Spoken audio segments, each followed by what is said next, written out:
Hi guys, today I'm going to finally share with you how I studied for free in France.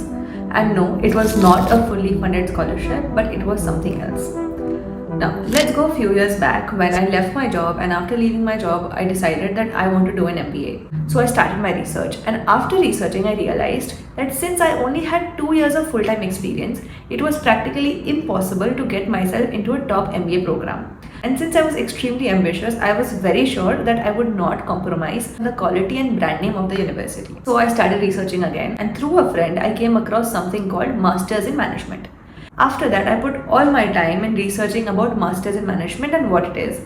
I came to realize that it is actually a very good program, and if I could get myself into a very good university or business school, it would really help me achieve my goals.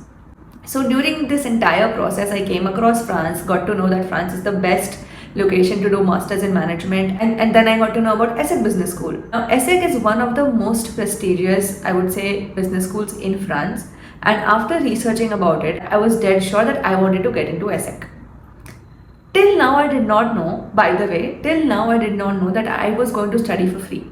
Alright, so again, now to get into ESSEC was pretty tough. So I put in all my efforts. I prepared for the GRE last minute. I built my applications, which consisted of several essays, and it was pretty damn difficult as well. I cracked the interviews, and finally I got an admit at ESSEC Business School. Once I got my admit, I paid the deposit, I paid the first year's tuition fee, and I packed my bags and I left for France. Till now, I did not know that I was going to study for free. I'd heard about the possibility of doing it, but I was not very sure because it felt a little complex at that time. Alright. All in all, when I reached France, I started my program, and I got to know about this extremely interesting concept called apprenticeship. Now, to understand how I studied for free, you need to actually understand what an apprenticeship is. It seems like a very complicated or a complex thing, but trust me, it is not. And I'm going to try really hard to make sure that I break this concept in smaller, easier parts for you to understand. And hopefully, it will help you in your journey as well. So, what is an apprenticeship? Apprenticeship means working and studying at the same time. What does an apprenticeship contract mean? Apprenticeship contract is just like any other work contract. For example, you have your internship contract, you have a full time contract with a company. Similarly, you can also have an apprenticeship contract with a company where you agree to work at the company while also studying at a university. Now, let's understand the criteria or the eligibility to pursue an apprenticeship in France. First thing, you need to be enrolled at a university because, like I said, only students can do apprenticeship. Second, the university you are enrolled at should allow you to do an apprenticeship because the universities need to design the program in a way where students can easily opt for an apprenticeship contract. Third, most French universities require international students to speak at least B1 level of French to do an apprenticeship, but that was not the case in my situation.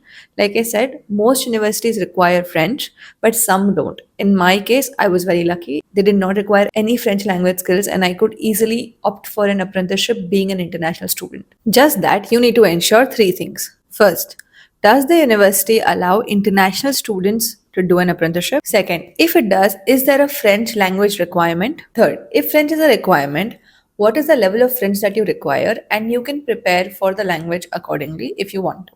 Now, the next and the most important question is, where do you actually get these apprenticeship offers? Now, once you have an admit from the university, you go to France and you start your education. After that, you understand from the university what exactly are their apprenticeship rules. This is because every university has their own rules when it comes to apprenticeship, be it when to start, when to end, the number of years of apprenticeship, the rhythm of the apprenticeship, etc. So once you understand the rules, you start looking for apprenticeship opportunities. Now, where do you look for apprenticeship opportunities? You look for these opportunities exactly at the same places where you look for jobs or internships.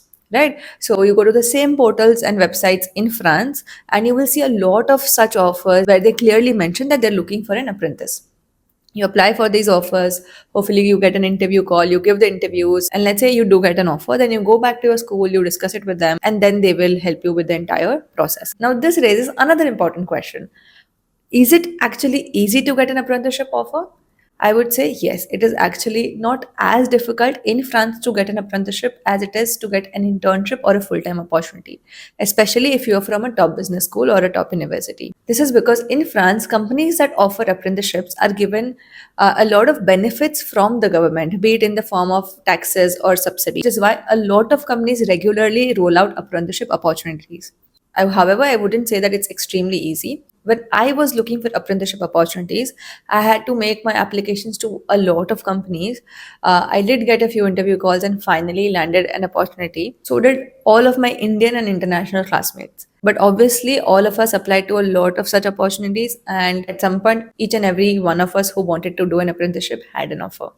Now, let's discuss what are the major benefits of an apprenticeship. The first thing is you can work and study at the same time, meaning you can align your theory to your practice, which is, I think, amazing. Also, you get like international experience on your CV. The second and the best benefit of an apprenticeship is that the day you join a company, right, as an apprentice, the company and the government will pay off your entire tuition fee. So if it's a 1 year apprenticeship contract, they will pay your tuition fees for 1 year.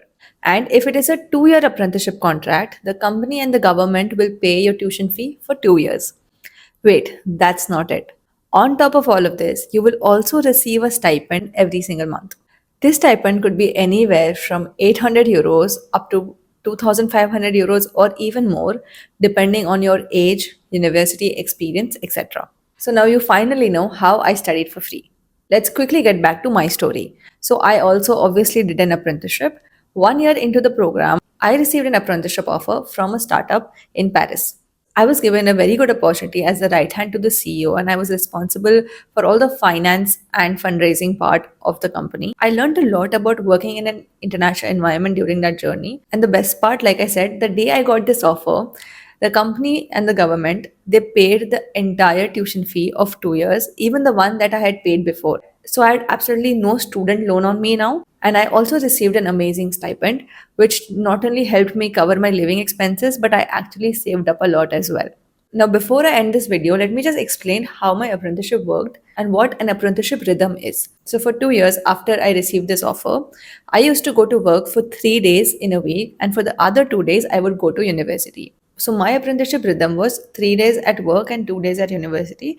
Now this rhythm can change depending on what the company expects you to do and what the university allows. So this is also another factor you need to look into, but I'm not going to get into the details because we cannot generalize it for every university. Only thing I would like to tell you is that this is an amazing opportunity for international students, right?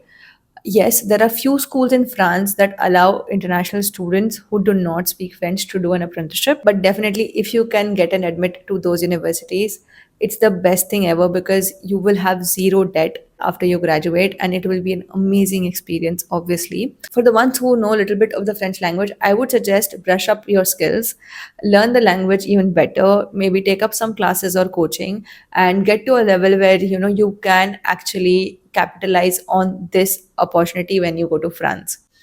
If you have any questions about apprenticeship, feel free to ask them in the comment section. And don't miss out on this video where another candidate from ESSEC explains how he did his apprenticeship, how he transitioned from engineering to management to consulting. It's a very interesting video, so do check it out. So if you think this video was helpful, please make sure to subscribe to my channel because I make a lot of videos on affordable education abroad at top universities.